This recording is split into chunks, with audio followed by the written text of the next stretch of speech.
Je vous ai promis de vous raconter la suite de cette histoire de cette jeune fille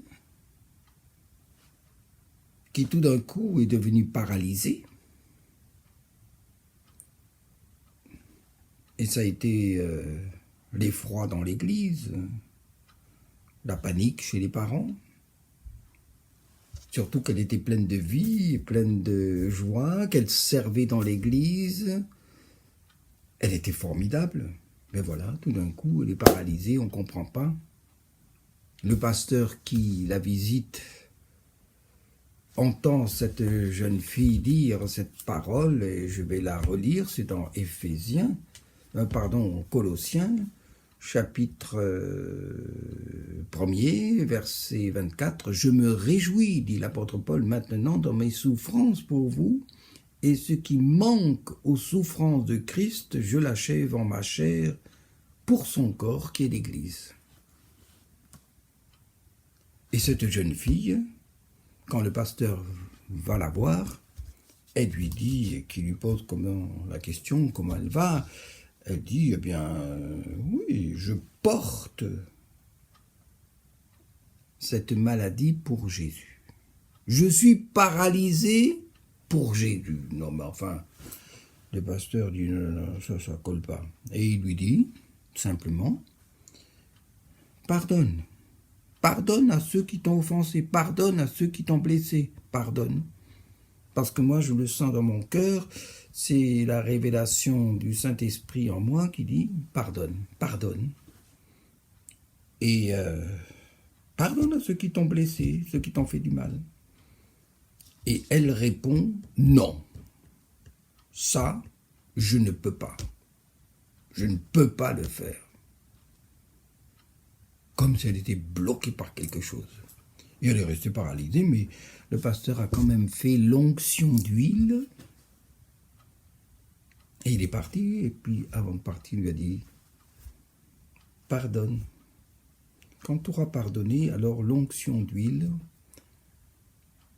produira aussi son effet, c'est-à-dire libérera la grâce de Dieu. » Et quelques mois après, il reçoit une lettre de cette jeune fille qui lui dit « je vais bien, je suis guéri, j'ai fait ce que vous avez dit. » Et quelque temps après, il rencontre cette jeune fille lors d'une réunion, et alors elle lui dit « oh je vais vous raconter comment les choses se sont passées, c'est que je me suis retrouvé avec des amis, et particulièrement celle à qui je ne voulais pas et je ne pouvais pas pardonner. Alors on a chanté, on a prié, on a loué, je me suis réconcilié avec elle, je lui ai pardonné, c'était pour une histoire de fiancée. Elle n'est pas entrée dans les détails.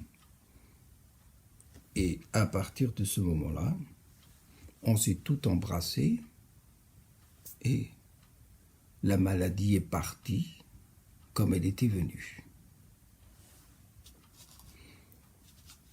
Oui, c'est une histoire assez étonnante, dans la mesure où, justement, voyez, la fausse compréhension d'un verset de la Bible. Je ne sais pas si c'est elle qui a mal compris ce verset, ou si tout simplement c'est qu'elle avait entendu un message qu'il fallait souffrir, qu'il fallait porter les souffrances de Christ, d'achever les souffrances de Christ dans son corps. Voilà. Elle a pensé, ou mal compris, que c'était ça qui lui arrivait. Mais voyez comme c'est subtil. Je disais récemment à une personne, tu sais, il y a quelque chose, ton fils, il aime bien attraper les truites et il fabrique lui-même les fausses mouches, les fausses libellules. Il les fait tellement bien, mais c'est un chef-d'œuvre, je les ai vus. C'est vraiment un chef-d'œuvre. Et c'est avec ce faux, ou cette fausse libellule, cette fausse mouche, eh bien qu'il attrape les truites. Et il dit, mais le diable fait pareil.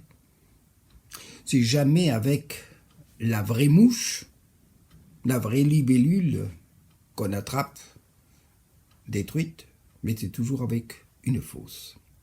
Et le diable est celui qui se sert de ce qu'il transforme, de ce qu'il modifie, de ce qu'il change, et qui est dans la parole de Dieu, eh bien pour nous attraper et nous amener sur le terrain, je dirais, de la catastrophe. Et la catastrophe pour cette jeune fille, c'était la paralysie. Une paralysie inexpliquée, inexplicable. Faisons attention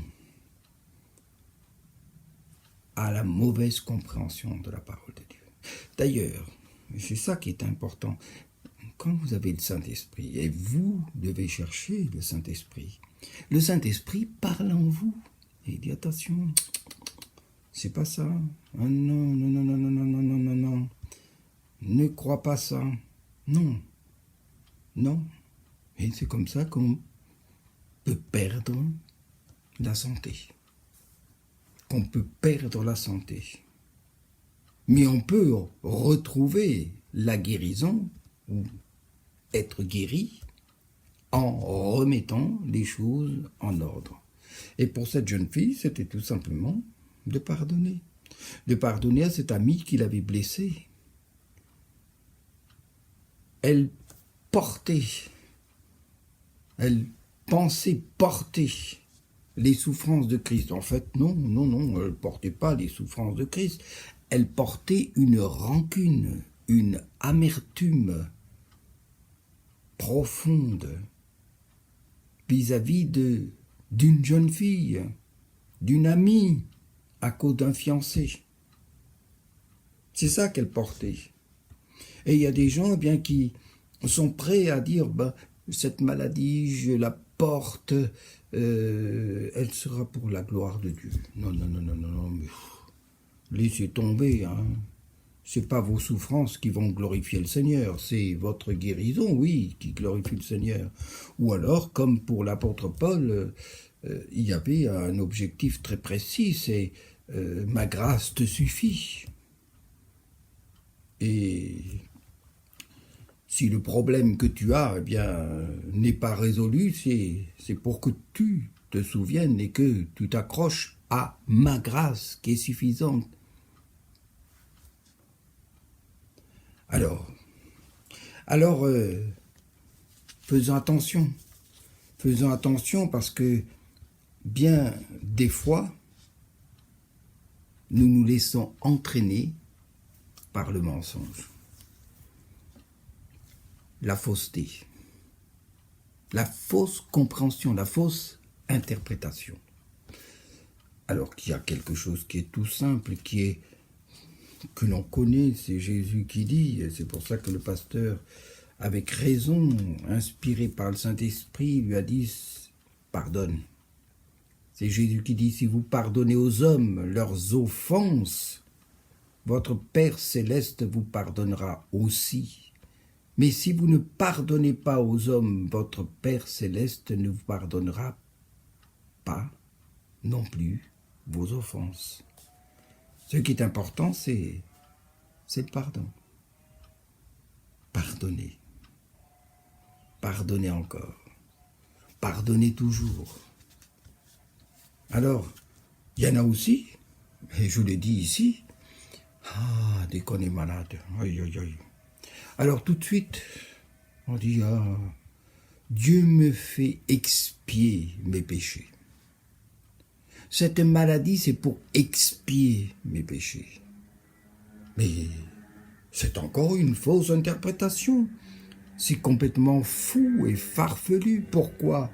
Pour la raison suivante, c'est que vous pensez que par vos souffrances, votre douleur, votre maladie, vous allez payer, expier vos péchés. C'est faux. C'est faux. Pourquoi? Ben, si c'était le cas, pourquoi Jésus serait-il venu? Jésus est venu, c'est justement pour expier, pardonner, effacer, purifier, vous purifier de vos péchés. Et de mal comprendre. On comprend mal la parole de Dieu. Et elle se disait, peut-être, avec ce qui m'arrive, je serai une sainte parce que j'aurais tellement souffert. J'aurais été paralysé, je serai une sainte. On fera des livres sur ma situation, ou même moi, je ferai des livres que je dicterai, etc. Non. Faisons attention à tout cela. Méfions-nous des interprétations qui ne correspondent pas à la vérité. Mais il y a une chose qui est sûre, qui est claire, qui est nette, c'est aimer, pardonner, refuser de haïr, bénir. Ce sont des choses simples que Dieu nous demande de faire. Et l'histoire de cette jeune fille peut nous donner à réfléchir, et à nous donner de réfléchir sur notre façon de comprendre la Bible. Nous pouvons être victimes de notre façon de comprendre la Bible. C'est pour ça qu'il faut aller dans des études bibliques, mais aussi de contrôler ce qu'on nous dit avec ce que dit la Bible. Et puis tout simplement, c'est de prier, c'est de nous adresser à Jésus et de lui dire « Seigneur Jésus, comment est-ce qu'il faut que je comprenne ce passage ? Que faut-il que j'en retienne ? » Que Dieu vous bénisse. Ne perdez pas votre santé.